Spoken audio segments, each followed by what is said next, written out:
안녕하세요. 주책연구소에 오신 것을 환영합니다. 네, 오늘은 또 선물 주는 산타의 주식 투자 시크릿, 이 책 내용 중에서 투자자가 가져야 하는 넓은 시야, 또 미래를 예측해야 하는 이유에 대해서 얘기를 한번 해보겠습니다. 여러분, 제가 문제 하나 한번 내볼게요. 여러분이 양 12마리를 키우는데 그 중에 한 마리가 담을 넘어서 도망을 갔어요. 그럼 몇 마리가 남아있을까요? 한번 생각해 보세요. 그럼 주책연구소 오늘의 연구 시작하겠습니다. 출발! 텍사스 만담 중에 이런 이야기가 있다고 합니다. 선생님이 한 학생한테 이렇게 물었대요. 네가 12마리 양을 키우고 있는데 한 마리가 담을 뛰어서 도망갔어. 그러면 몇 마리의 양이 남아있을까? 이 질문에 학생은 한 마리도 없을 거예요 라고 대답을 했다고 합니다. 양 한 마리가 담을 넘어서 도망을 갔다면 다른 양들도 넘어서 도망갔을 확률이 높으니까 한 마리도 남아있지 않을 가능성도 배제할 수 없는 거죠. 여러분이 학생이라면 어떻게 대답을 했을까요? 저는 아마 11마리요 라고 그냥 단순하게 대답을 했을 것 같아요. 저는 산타님은 이 11마리가 남아있다는 생각은 과거와 현재만 가지고 다가가는 자세라고 얘기를 하고 있습니다. 주식 투자하고 연결을 하면 투자 지표나 재무상의 숫자만 확인하면서 이 계량적인 지표에 갇혀서 현상을 판단하는 것이라고 볼 수 있습니다. 하지만 주식은 그런 식의 접근은 좋지 않다고 합니다. 계량적 지표에 너무 몰입할 경우에는 이 커다란 흐름을 놓칠 수 있기 때문이라고 해요. 사실 아까 그 양 12마리 얘기를 할 때 학생이 말한 11마리라는 대답을 들었을 때는 뭐 따로 고민할 것도 없이 왜 그렇게 그 학생이 대답했는지 다 바로 알아채셨을 거예요. 듣고 보면 별거 아니잖아요. 근데 몰랐을 때는 그것을 떠올리기가 사실은 쉽지 않은 것 같아요. 이 책의 산타님은 주식시장에서 상당히 많은 투자자가 과거와 이 현재의 결과물인 지표나 숫자 이런 거에 빠져서 좀 미래를 예측하는데 좀 소홀히 하고 있다고 얘기를 하고 있습니다.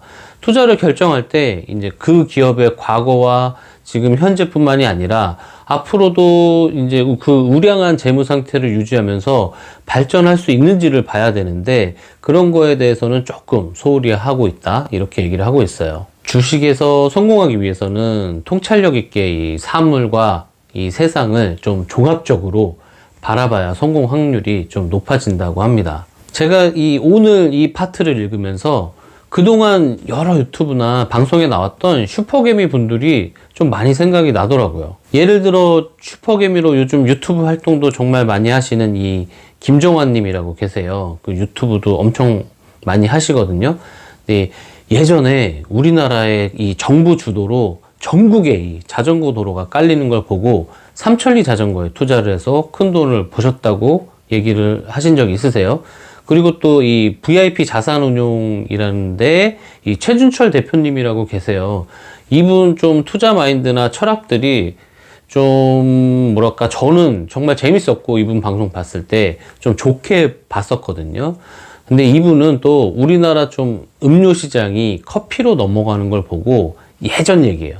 요즘 아메리카노 마시고 이럴 때 말고 커피로 넘어가는 걸 보고 맥심 만드는 회사 뭐지? 그 동서식품인가? 그 동서식품 거기에 투자를 해서 또 돈을 많이 버셨다고 하시더라고요. 그리고 TV 그 뉴퀴즈에도 나오셨던 이 강방천 회장님, 이 IMF 때 이 환율 상승을 예측하셔서 뭐 달러 자산을 모으고 투자하셔갖고 뭐 당시 언론에도 굉장히 많이 나오셨다고 하시고 이 영화 있죠? 국가의 날.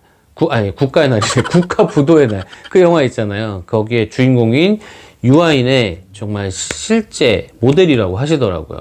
이분들이 투자 당시에 지표나 숫자로만 투자를 결정을 하셨다면 방금 말씀드린 그런 좀 무용담 아닌 무용담 같은 거는 존재하지 않았을 것 같아요.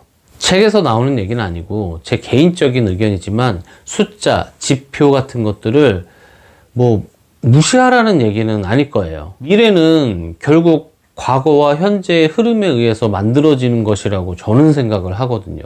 아니 땐 굴뚝에 연기 나냐? 뭐 이런 옛말도 있잖아요. 맞는 예시인지는 모르겠지만 뭐라도 떼야 연기가 나겠죠. 과거에 뭐가 있어야 또 현재 뭐가 이루어지고 있어야 그 흐름에 따라서 미래에 뭔가 어떤 현상이나 상태나 일들이 벌어진다고 저는 생각을 하거든요. 과거와 현재 그 기업의 상태를 확인하거나 이 정량적인 수치들을 확인하는 것은 저는 굉장히 중요한 과정이라고 생각을 합니다. 이 산타님도 아마 그렇게 생각을 하실 거예요. 월가의 영웅 제가 그 전에 리뷰할 때도 확인해야 되는 숫자들에 대해서도 영상을 올린 적이 있는데 피터 린치도 이 책에서 확인해야 하는 숫자들 이렇게 챕터명이 있었고 이런 거에 대해서 좀 따로 챕터를 만들 정도로 중요하게 생각을 하고 있었거든요.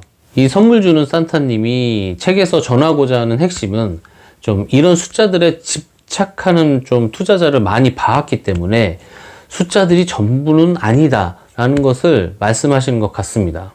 실제로 저도 지인들하고 주식에 대해서 얘기하다 보면 PER이 어쩌고 저쩌고 PBR이 어쩌고 저쩌고 ROE가 어쩌고 저쩌고 영업이익이 얼마가 나왔는데 아는 얘기 아는 용어 다 꺼내갖고 얘기하면서 그 주식 좋은 주식이네 사야겠네 이런 식의 대화를 저도 실제 많이 나눴던 것 같아요. 산타님이 책에서 정리해 주신 부분을 제가 한번 읽어보고 마무리하도록 하겠습니다. 과거부터 현재까지 만들어 온 숫자와 내용을 바탕으로 앞으로 이 회사가 어떤 일을 추진해서 어떠한 성과를 만들어낼지 그 성과를 낼 수 있을 만큼 회사가 속한 산업의 전망이 밝은지 볼 필요가 있습니다. 회사의 과거와 현재를 토대로 앞을 내다볼 수 있어야 한다는 뜻입니다. 네, 오늘은 투자자가 시야를 좀 넓게 가져가야 하는 이유에 대해서 얘기해 봤습니다. 오늘 주체연구소 한 줄 메모는 과거와 현재의 분석이 완벽하다고 미래 예측을 소홀히 하지 말자로 정리해 보도록 하겠습니다. 네, 오늘도 소중한 시간 제 영상에 투자해 주셔서 정말 고맙습니다. 마무리 전 구독, 좋아요 부탁드릴게요. 안녕.